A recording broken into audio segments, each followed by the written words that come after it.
Hari ini pemerintah Desa Mangkurajo menggelar aksi penentuan pembangunan infrastruktur melalui program titik nol, di mana penentuan hari ini 2 titik lokasi yang menjadi fokus pembangunan ke depan.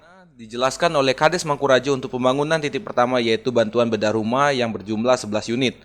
Bedah rumah ini menganggarkan dana senilai Rp225.550.000. Lalu dirinya menambahkan untuk pengerjaan bangunan bantuan bedah rumah ini sudah mencapai 40% penyelesaian.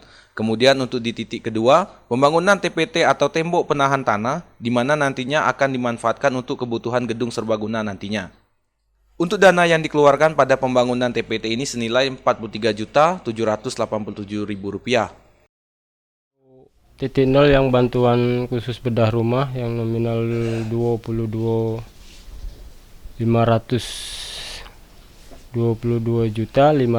rupiah itu per 1 KK, per 1 unit rumah, yang dalam saat ini sudah pekerjaannya.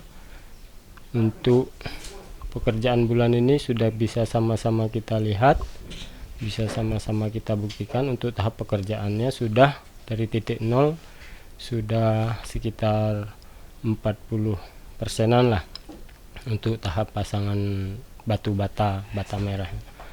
Dan untuk yang titik nol yang kedua yaitu di TPT, pelapis tebing, yang untuk pemanfaatannya pada saat dibangunnya gedung serbaguna, agar tidak tanah tersebut turun ke bawah. Itulah makanya kita adakan pembangunan pelapis tebing terlebih dahulu. Dan kita untuk tahap ini kita hanya 2 titik untuk infrastruktur, yaitu titik nol bedah rumah tadi sama TPT.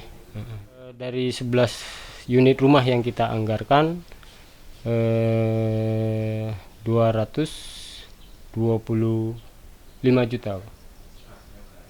Ya, 225 juta rupiah. Kurang lebih itu tadi. Kemudian dirinya juga menghimbau untuk pekerja bangunan ini dikhususkan bagi masyarakat Desa Mangkurajo.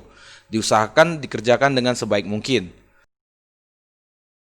Menghimbau kepada warga saya, masyarakat Desa Mangkurajo, karena ini bangunan punya kita sendiri, yang bekerja kita sendiri, ya diusahakan sebaik-baiknya dalam pembuatan proses pembangunan tersebut.